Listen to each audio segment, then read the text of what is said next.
Welcome to the Knock On Effect podcast, where concussion meets conversation, with Adam Wood and Cliff Butler. Brought to you by Safeguarding You and the Melbourne Headache and Concussion Group. Let's get into this. All right, welcome mums and dads, boys and girls. Welcome back to the Knock On Effect podcast. Before we begin today's episode, we want to acknowledge that this conversation includes themes of child loss and serious brain injury. If that's something that feels heavy for you right now, please take care and feel free to come back to this podcast whenever you're ready. Today's episode is emotional, but it's also powerful, hopeful, and incredibly important. Welcome back to the Knock On Effect podcast. I'm Adam Wood. I'm here with Cliff Butler, my partner in crime. But today we're also very much honoured to be joined by Wendy Smith. Wendy's the founder of Happy Lids, a brand with a mission far bigger than hats. It's about education, prevention, and challenging the way sport treats the brain. Wendy's journey began with unimaginable loss, but what she's created since then is nothing short of extraordinary. Today we're not here to relive the day that everything changed. We're here to talk about what came after that, the legacy, the advocacy, and the momentum towards a brain-first culture in sport. Wendy, thanks so much for being here. Thank you for inviting me. A real pleasure to be on the Knock Off Effect podcast. So excited. Loving having you here, Wendy. And I feel that I always look better in a cap, and corduroy is my favourite material. So I'm just exhibiting one of your fantastic hats here. It has been through the ringer a little bit because I do wear it a fair bit there.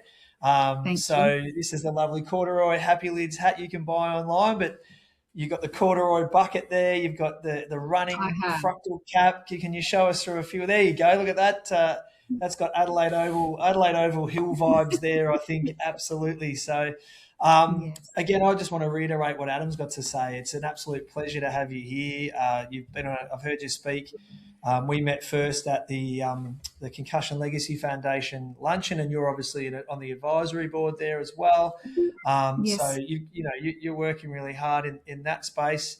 And again, this conversation for me really is about change. It's about purpose, protecting players, children moving forward. And you are just such an amazing ambassador for that. I don't know how you do it. I'd take my hat off to you. Hats on, Cliff. Hats on. Keep it on. But can you just tell us a little bit about Happy Lids, the story behind it, and then what it means to you? Yeah. So, firstly, Happy Lids really is a legacy, a movement, and a promise. It's a purpose-driven brand. It really is a symbol of safety in sports. And the key message behind Happy Lids is to raise concussion and brain injury awareness because, as we know, a lot of people don't associate concussions as a brain injury. So I'm trying to change that language through the Happy Lids platform. So Happy Lids started with my late son, Antonio Loiacono. So he actually created Happy Lids before he passed. So that cap you're wearing is his signature cap. That's the very first cap he designed. And he was quite secretive about his little creation. Didn't show me any of his drawings or anything, but he just dropped the odd comment in that he's designing a cap. So, so Happy Lids came about after he passed. I'd asked the family, did we want to bring Antonio's creation to life? And they weren't that keen, and I thought, well, I need a purpose. So I turned my pain into purpose and grief into action and just got Happy Lids off the ground. That's incredible. What he wanted to do this before he passed. Yeah, so can you explain that a little bit? Was he into fashion and design and? Not really. He had a very unusual wardrobe. One thing I absolutely loved about Antonio was his confidence. He would set new trends, didn't care if he wore, socks and sandals to footy training. He was mismatched, but somehow he pulled it off. He was designing a cap brand, and he wanted to call it Happy Lids. So after his passing, I actually trademarked the name Happy Lids, and did a patent and so on. So yeah, because for me, it's about honouring my son. So I wanted to make sure no one stole the idea or copied anything. So yeah, so with every hat that we sell, $10 per hat is donated to the Concussion Legacy Foundation Australia for further research and education into concussions, second impact syndrome, and CTE, which is chronic traumatic encephalopathy. So, but just to give some of the listeners just a brief insight into what happened to Antonio, he was first game, round 1 of the 23 footy season, and he received 2 high hits in that game and 11 minor impacts. The game was quite aggressive. Lots of injuries, not just with my son, but with other players. And then the third quarter came where he received that second high hit, and that was the fatal hit. And he was put on life support on the oval. And so from that tragic day came the creation of Happy Lids. Incredible. One of the hardest things to hear about that is potentially how preventable it was. You talked about a second hit. Is this what we're talking about, or what we hear about with second impact syndrome? And can you explain a little bit about that? So it's been, I've always been very passionate about concussions and injury in sports and so on. And so I wasn't really aware what second impact syndrome was. And unfortunately, Antonio's death is still under review with the South Australian coroner. They're assessing whether an inquest needs to be done.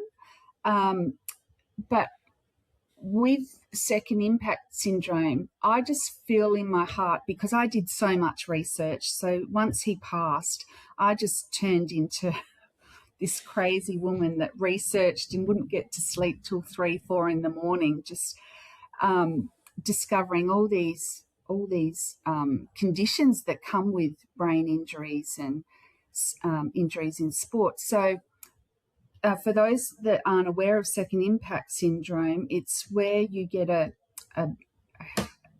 head injury and the brain doesn't recover in time, and you're at high risk of receiving a secondary injury. So brainstem failure can occur within 2 to 5 minutes. And if you are lucky and you do survive, the effects can be catastrophic.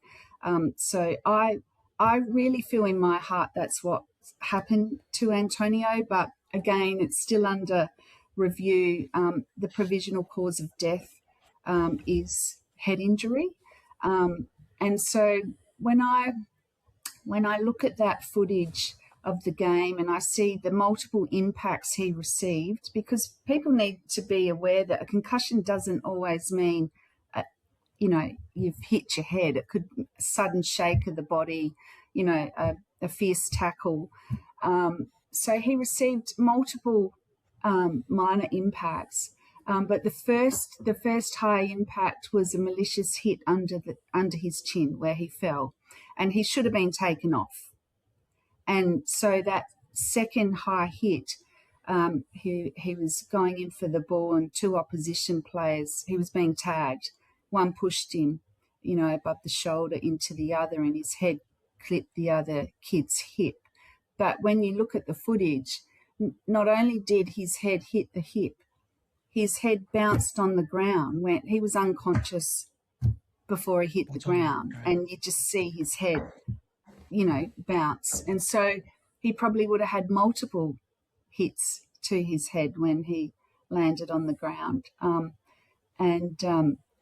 Obviously, that's how brain death occurs. And that's what happened. But yeah, so I really think we should raise more awareness around second impact syndrome in Australia, because, I mean, it was foreign to me, and I was passionate about concussions. So for most mums and dads, I would imagine they've never heard of it before. But in overseas, in other countries, they recognise it a lot more. They take it more seriously than Australia does in sports. And they've even legislated Rowan's Law in Canada, where they mandate annual concussion education across all sports each year for trainers, coaches, parents, and so on. So, yeah. I'm not often lost for words, Wendy. Probably in the conversations you've had with me, you might have realised that, but I don't know what to. I don't even know what to say to that story. I've got a young son, and he loves to go in, and we teach him to go in hard, and it's still got that legacy of. I mean, you do need to put your head over the ball, but you should be taught how to do it properly. And I guess second impact syndrome is incredibly rare if you look at the stats, and correct me if I'm wrong, but the consequences just don't even, I mean, it's not even worth it. Like, so what can we do differently here? Do you feel like we're getting, because 2023, I feel like we were still maybe not quite where we are today. Have we come forward in those 2 years or 3 years now to maybe be able to more appropriately recognise when players need to be removed? I think we still have a long way to go, but I certainly see improvements and changes. So in 23, there was the Senate inquiry into concussions and brain injury in sports, and that Senate inquiry came out with 13 recommendations in how to reduce those injuries in sports. And the two that really resonate with me is obviously first aid, but also like tracking and reporting concussions as well. But I don't know what it was like interstate, but in South Australia, I think they were up to SCAT. They were using SCAT-2 testing, where now we're up to SCAT-6. We're doing baseline testing, which is amazing. I'm really seeing a lot of physios really lean in and, get behind the initiatives for improvements in sports.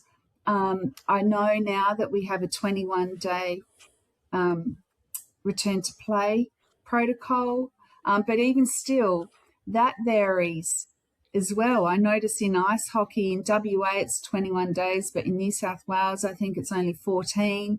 So there needs to be consistency with the protocols across all sports, because concussions don't just happen in football. They happen in falls, domestic violence, car accidents, all sorts of things. So I think we still have, big hurdles to jump over. But I think where it can start is with the culture in the clubs.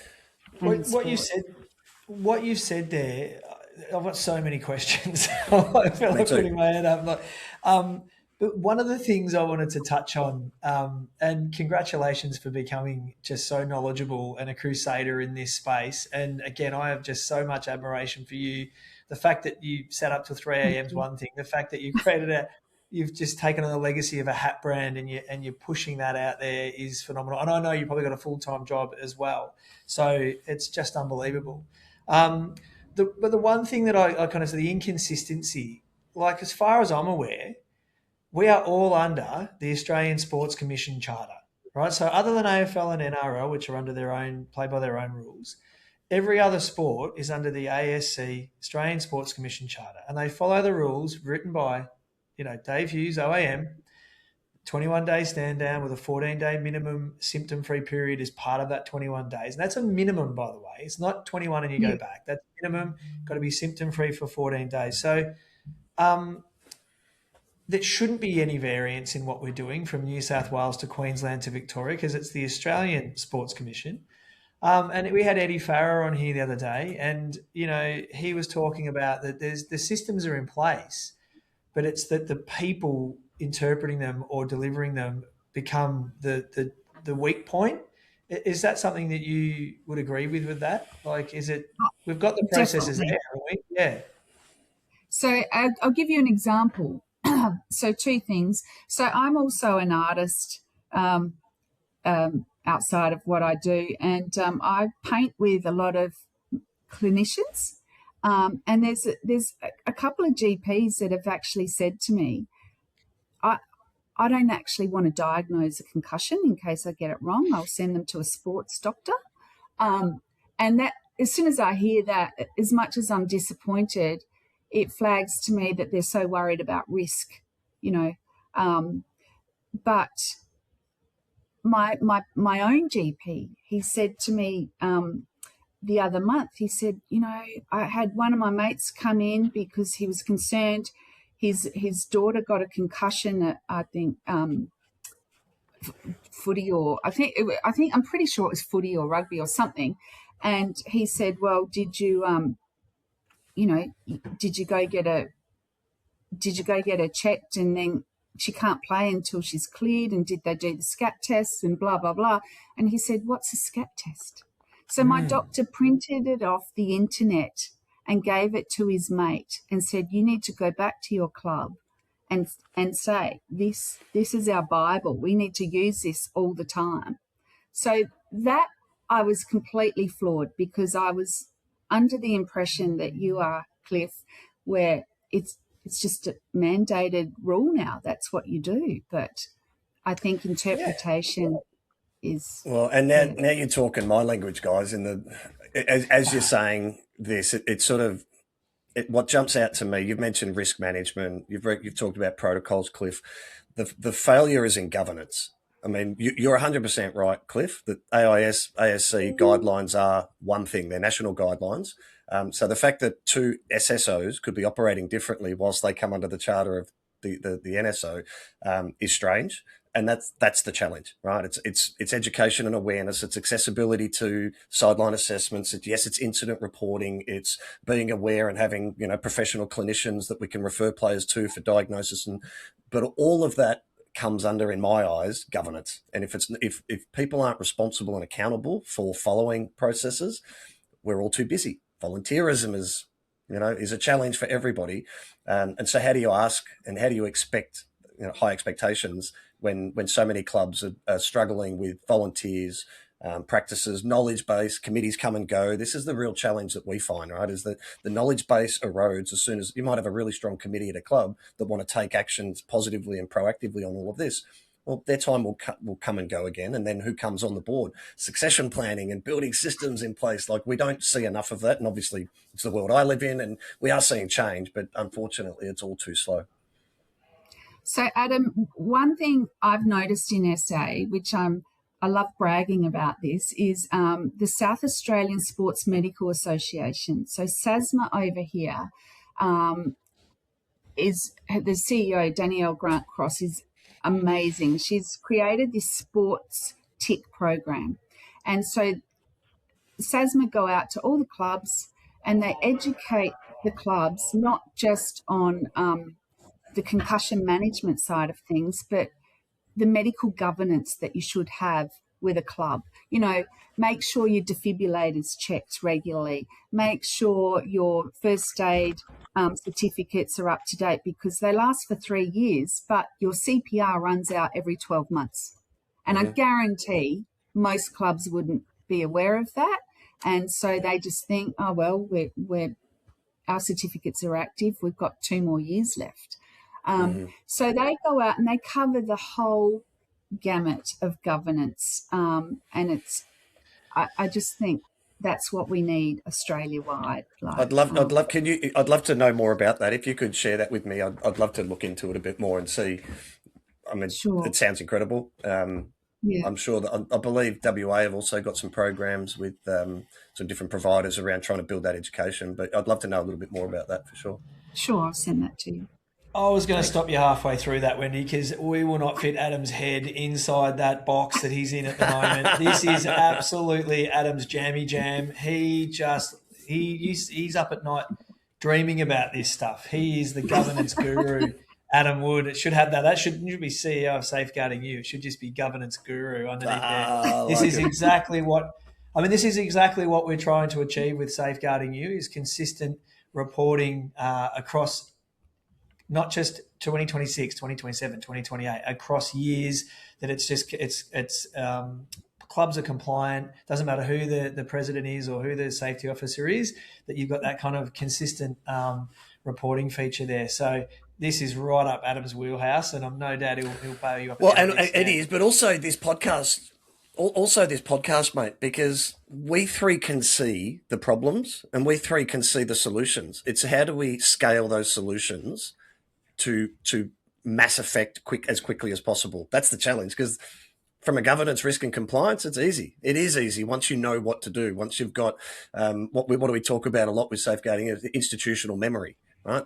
One of the biggest challenges is that volunteerism, but also when a committee member comes and goes, or a president who's all over it comes and goes, every club starts from scratch again. And that's one of the great challenges. Even if they have great systems, policies, processes, practices, that institutional memory rarely lives on with the incoming committee, and that's something that can be solved for, and we're trying to play a role. But there's so many elements to it. I'm surprised at how there's such a lack of education and awareness. That's what this podcast, why we've created it, because there's just not enough people talking about it. There's some little courses you can do online, but one of the challenges that we're also working on is what does concussion qualified mean?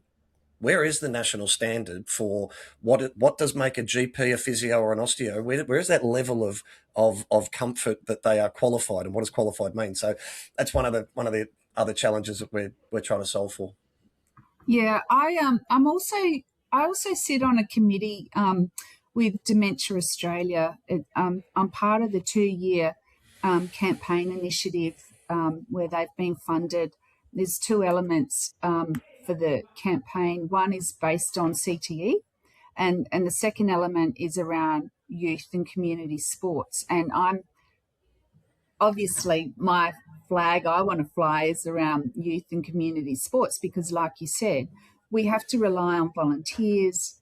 And if we do get a change in the leadership in that club, we all know it could go either left or right. So as a parent, if I was to have small children or younger children, say under 18, I would now be looking at a club. Well, what's their governance like? How many boxes do they tick around safety? And if it meant I had to drive and pay more registration fees and it was a further 20 Ks, well, then I would do that. I wouldn't just stick to the club in my zone, because that club might not be focused on safety as opposed to the other club. Look, it also, this is the carrot and the stick approach, right? How do you force a club to take governance seriously? Well, you can use the stick, or the carrot is participation. I've seen it right now. I'm dealing with people from other clubs who are looking for a safer environment, because child safety standards are known now, concussion standards are known, and so they are starting. I look at last year, we had a couple of games where our players took a big hit, and we had opposition mums who didn't know me from a bar of soap come over to me and say, "Did you see that boy was hit? He should be taken off for an assessment." So you're starting to see the message get through, and you don't need everybody. You need enough to shame the people who are choosing to ignore it, to make that difference. So there's lots of building blocks. I think the key, though, is to target the kids as well, because we need to empower them to be bold, brave, and courageous, and go from a performance first mentality to a brain first, because 100%. Performance first, you're going to get your quick wins, but you're going to sacrifice your sporting careers. Where a brain first, it creates sustainability. You've got that psychological safety. It builds trust. And I just find with with the kids of today, if we can, they are very focused on health and well-being. So let's, encourage that more. So when they have their kids, it just becomes normal to look after your brain. What does brain first look like on a Saturday morning for you, Wendy? Like, because we can say it, but then what does it dial down? Like, what are we looking at? Is it kids putting their hand up and saying, I think I'm concussed, or I think my friend's concussed, or like, what does that look like? To me, in a perfect world, it's where we would embed players' brain health into every decision, every policy and culture, and try and eliminate that stigma. Like I said at the beginning of the podcast, we really need to get rid of the old fossils that think a concussion's a stinger, it's a head knock. Well, no, it's not. It's a brain injury. And the quicker we get the old fossils out of these environments, then we can just start fresh. And most clubs have a leadership team within the team. So, empower those leaders, and especially the presidents and coaches, of course, to, if they are leaders, then lead by example, be good role models. Well, and we've seen, Cliff, last year, how many clubs were sued by law firms now? I think these old fossils, whether they're ignorant or reluctant or just willfully fossils, then I think they're going to see expectation from parents to change, drive that change. We're starting to see that now, and or legal liability. I think that's also the reality now. We as clubs, we as caretakers of our clubs and kids, this is not optional anymore. I think the message needs to be reinforced, but I'm seeing that in all community clubs that I'm talking to now, and particularly in footy and basketball. Well, with Antonio's, tragedy on the field, it took me to run onto the oval and yell out, "Stop the game." Now, I'm sorry, I would have thought that was just common sense to stop the game when someone's out cold on the field. And the irony, if you were you wearing a coloured vest at the time? Were you a trainer or anything? No, so we're not. So the irony is you broke the rules by trying to do best practice. This is one of the great challenges across leagues, is bylaws are written over league national laws of the game, and when you get into a hyper specific scenario, it is just a complicated mess of hypocrisy and band-aid solutions. And so that it's one of the great problems that in that case you would have been breaking a rule, putting your son's life, it's yeah. Have you seen change at your club in the environment where Antonio was playing? Are you familiar or connected to that anymore? Have you seen institutional change? To be really transparent, I haven't watched a whole football game since it happened. I suffer PTSD and anxiety from it now. I can have the footy on in the background, but I can't sit there and physically watch it because it just triggers me, like the Eli Katoa and the recent injuries in AFL. It makes me cry, to be honest. But I know a lot of those players that played for Birdwood don't play anymore because the Hills Community League, the Gumaraka, the opposition team, was they're the best in the region, but they're aggressive and unprofessional, and so a lot of them left because they didn't want to. They were afraid of the violence. So the second game that that club played with that team, I heard a year later there was actually fights that started, not just with the players but parents and things like that. So, and then the third game that they played in that season, Birdwood just forfeited the match because they didn't feel safe. So yeah. But I think there has been an improvement in those those two clubs, but that doesn't mean other clubs haven't improved. So No, and you can have AFL, Vic, the league. They could all be doing the fantastic job. All you need is, unfortunately, poor leadership at a club level, and that's where the league breaks. And I think something you said before, Wendy, about like, and this might just take time, which, we've got to get the fossils out and then get the younger guys in. And I feel like I'm a changing fossil, like maybe a little bit of both, where I grew up in an era where it was, if someone was playing well, then it was, they were a target.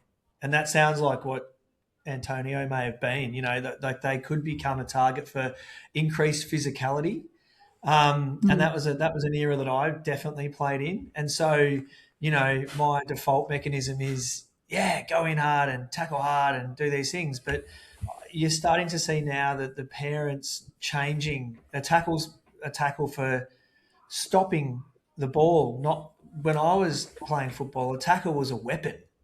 If you did it hard enough, you set the scene, you set the tone. So if we tackle hard, we set the tone, guys. They know we're coming. They know how strong we are. And a tackle's meant to hurt, and put them down. I haven't heard that language at Williamstown Junior Football Club where I've been a part of. The language is changing slowly through the clubs. And I just hope that continues to kind of filter through, and that mentality of physical violence in sport can cease. Yeah.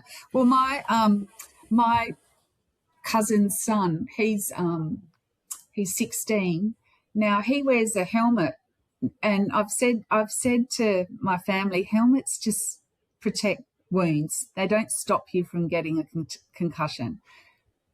But they make you a target too. If you got this thing on your head, and everyone's like, "Let's get that guy." That's exactly right. But sorry. But my cousin Blake, my little cousin Blake, I was so proud of him because at their club they have this thing where you have to get up.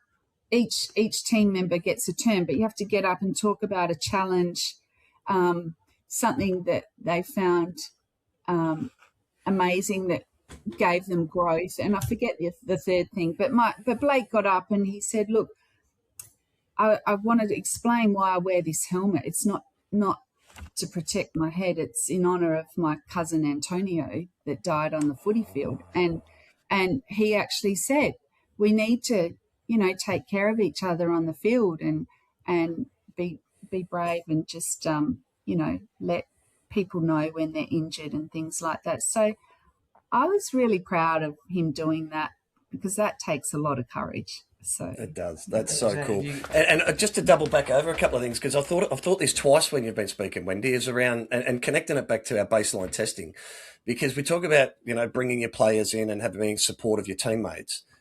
I found last year when Cliff and we baseline tested two of our teams at the club last year at the Franks and Dolphins, and that message got through, and it was something to create a conversation. So, we've done this baseline testing. What's it for? It makes them think about concussion in something other than an abstract, distant form. Yeah. I think that's one of the great tools we can use to encourage baseline testing, because it sets the scene. Clubs have to invest in it. Players have to participate in it. Coaches and trainers have to oversee it and be a part of it. It's an incredible story, but it just makes me think we need to really push on baseline testing, not least for the certainty it can provide for diagnosing later, but even just that conversation starter. It worked at our club. And you get a free hat when you do it, Ads. You get a free hat. Let's talk about free hats. Hey, let's talk about that one. So, I completely agree with you on that one, Adam. And I will share that story in a second, but the baseline testing for me is fantastic, because there's often times, and I'll share an example of a young footballer that I was assessing. He'd had a concussion previously, the year before, came in the following year, and was like, I don't think I'm concussed because I don't feel like I did the first time last year. And I said, symptoms are part of what we assess, but it's not the be all and end all. We need to have a look at how your brain's functioning, how your balance is going, how your vision is. And we did the baseline test, and it came back, and he was, within the appropriate amount of standard deviation, slower than he was at his baseline. Now, if I didn't have that baseline, I'm stuck making a very difficult decision where I'm kind of, saying, well, your symptoms look like you're concussed. You don't feel like you're concussed. And, oh, okay. And then, that's where you get that kind of like the subjectivity comes into it where you're kind of going, oh, I've got to make a call and I'm going to upset people. And, oh, God, and, oh, crap. But this was as clear as day. And as soon as I turned the phone around and showed the mum, she just went, you're out. You're done. 21 days. Let's do it. We've got to do it. That's what we have to do. So that baseline testing, when it works, it is just profound and amazing. So I think we should all be doing it. And again, as you say, ads, it then also created, I've got video, and maybe if we can cut some things into this later, I've got video of all of the Williamstown Junior under 16 boys standing around doing their neurocognitive testing on the application that we use. They loved it. And then they were competing with each other. What did you get? I got 92. I got 84. And so, so then they are more likely, like you say, to endorse that brain first culture on the field where they're like, no, mate, you're not right. Let's go, because they're already aware of protecting their brains. And like you said earlier, concussions affect everyone differently. You don't get the same symptoms or feelings. And so it's very unique to that person, how they're feeling from a concussion, I think. And from concussion to concussion. Like this kid, clearly said his concussion didn't feel like the one he'd had the year before. So it was amazing. But on a positive note, we went down and we did some baseline testing with the Melbourne Demons Ice Hockey Club, the under 17 and under 15 team. And we shared Antonio's message and story with them. And it was profound on the 15 and 17-year-olds. Sometimes I look at those age groups and think they're all just gronks and don't really, listen too much. But these kids really took it in and really thought about it. They'd watched some. I think they'd read the story on the website. The president had made them do that.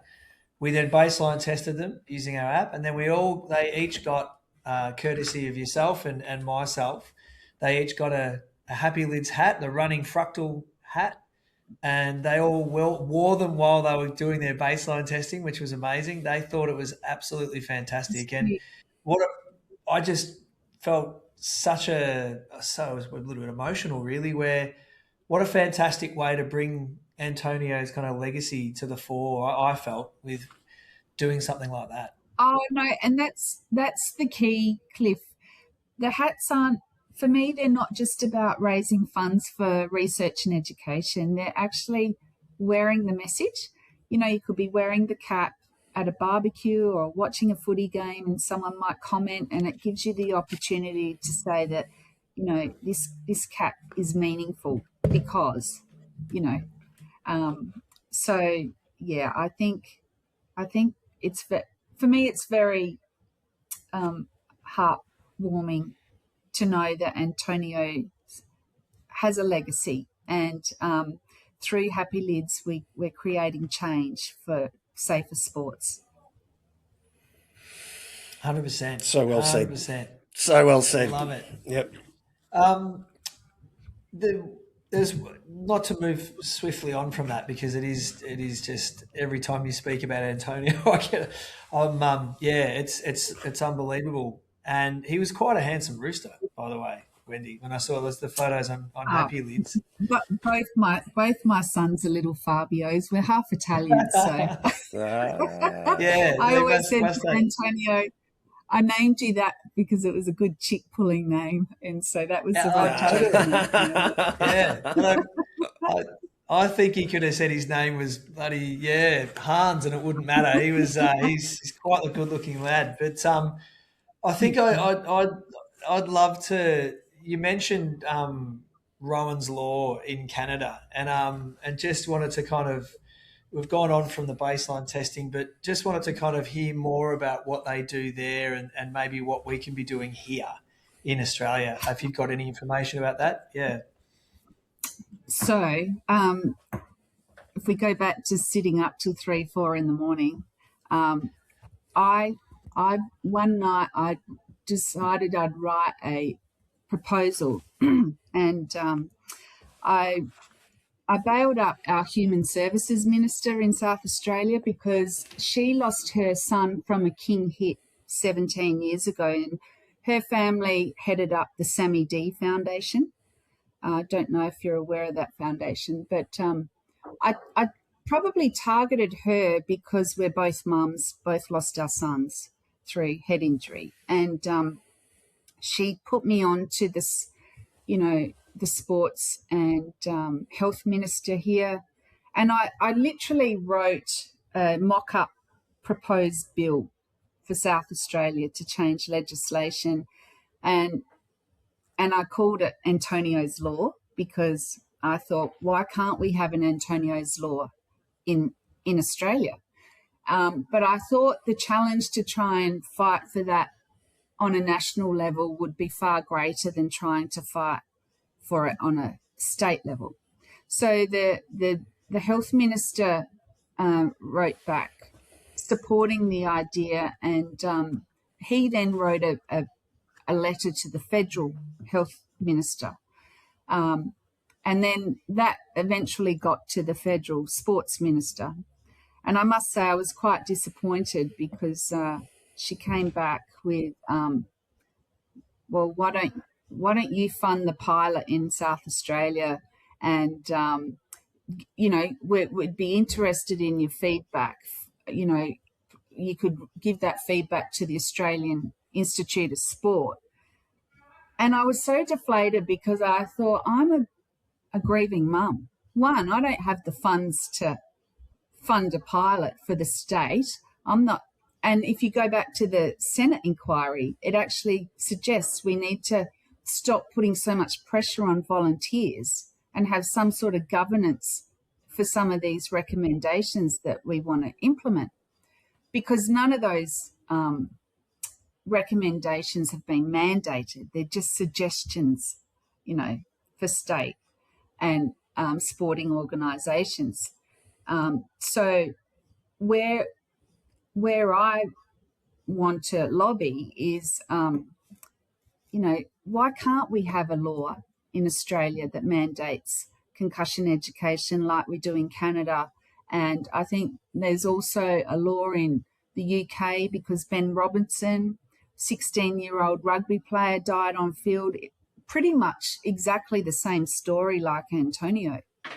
And he wasn't taken off, and they kept encouraging him to play, And so I know his mum and dad are rallying to fight for a law, and they're both police officers, I think, from memory. But it's just so disappointing in Australia because, and I say this respectfully, but there's such large organisations that influence rules and regulations and the way we should do things because of money, where it should be because of health. And, okay, you're going to lose millions of dollars, but I think we really need to think about, I think with brain injury and concussions, it's going to be the next pandemic, just like asbestos and smoking was. We didn't know until years and years later the consequences from those, being around smoking and asbestos. And I think concussion's the same. How many of those fossils? How many of those fossils have got CTE though? I'm serious. Are we walking around with a bunch of people with CTE, and are we just normalising that behaviour? Like the drinking culture in Australia, is that a thing, or are we just all got CTE from? I'm not being silly, from playing football. That's a question. No. Yeah. Well, there's seven cases documented of CTE, which can only be diagnosed post-mortem. But then you've got like Laurie Polamini, another 16-year-old rugby player that died on the field, as well as my son. And then you've got countless, and I mean probably hundreds or thousands of players that have had to stop their career because of concussions, they're just the ones that are documented. And you look at all the past players that have maybe probable CTE because they're suffering I think a lot of people in society probably do. Yeah. Until we can do a spec imagery or a functional MRI that shows us that, those tau proteins in the brain, we're not going to know. But I really think there's a lot more CTE or more, and it probably is mild. Like, there's obviously severitives of CTE, but I think there's a lot more going on than what we expect. A lot of the behaviour. We had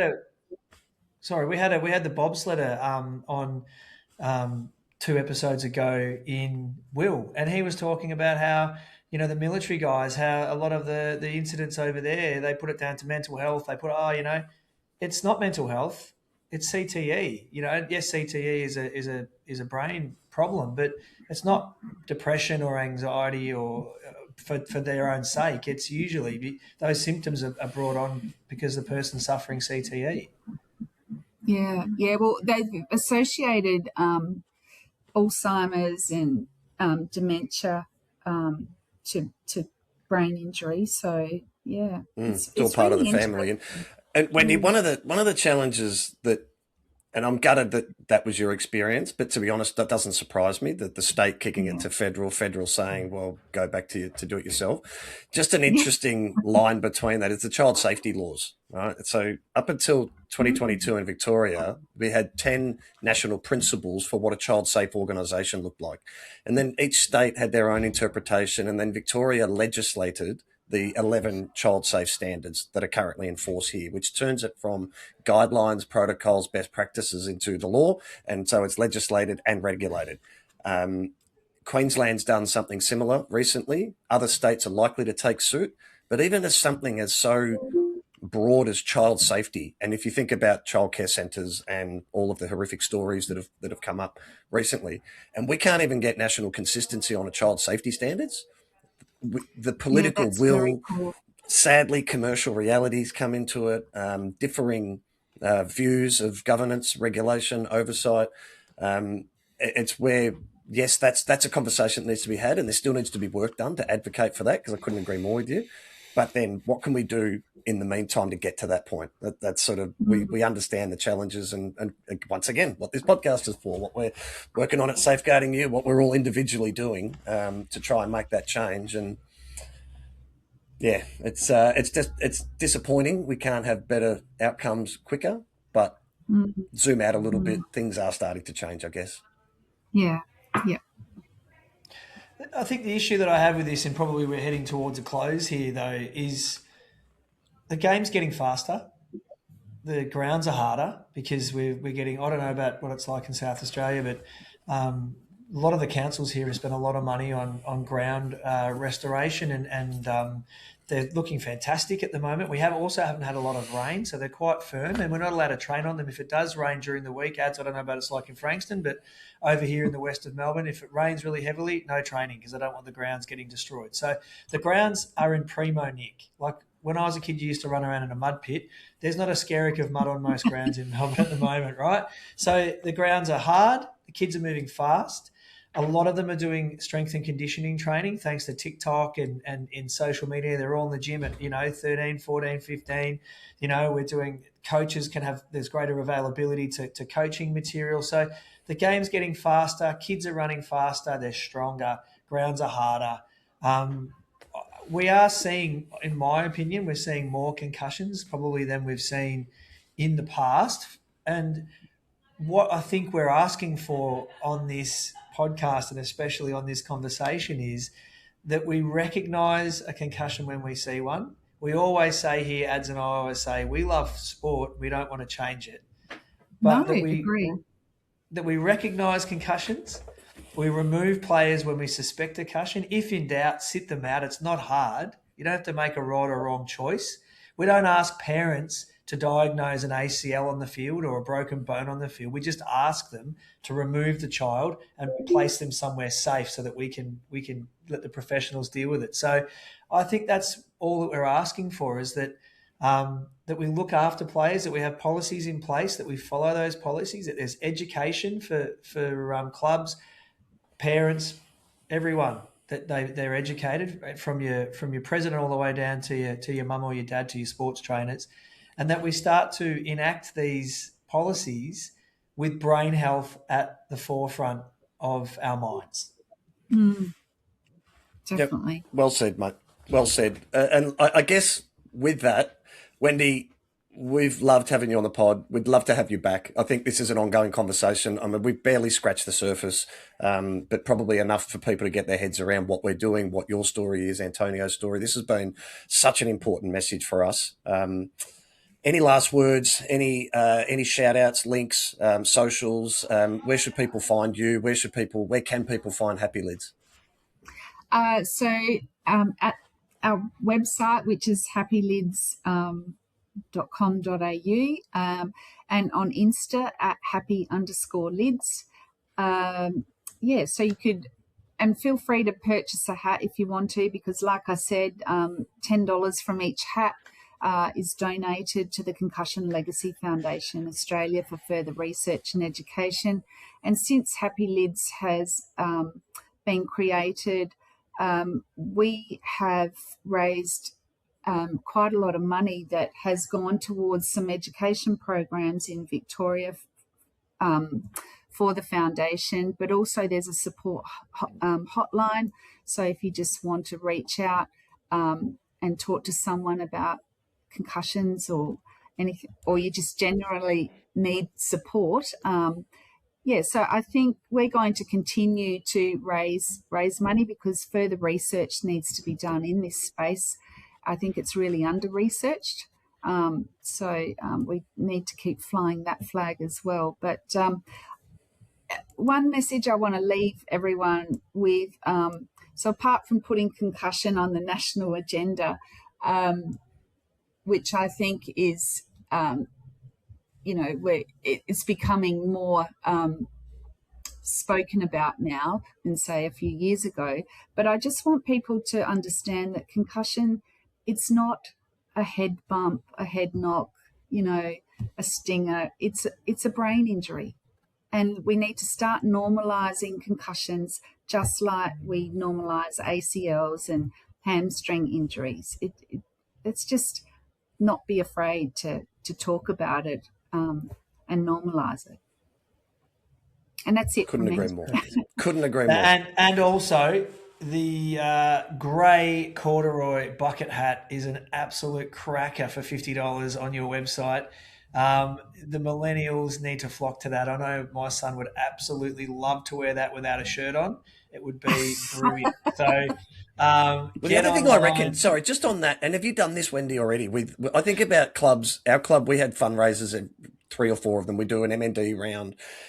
This should be a round that if concussion has impacted your club, and if you're a president, a CSO, a concussion officer, a parent at a club, and this resonates with you, share this podcast, share it far and wide, because that's the only way we can get this message to scale. But if you've been touched by concussion at your club and you'd like to do a fundraiser, reach out to Wendy, get some Happy Lids, raise some funds, because it's what we need to continue pushing this message. Yeah. Yeah. The beanies would be perfect for that, by the way. The beanies in the middle of winter, we have, what do we have? Pink sock round or blue sock round. I reckon we need to have Happy Lids beanie round. They are sexy beanies, black and green, and perfect for winter. Sorry to cut you off there, Wendy, but I just think you should have a beanie round for your club.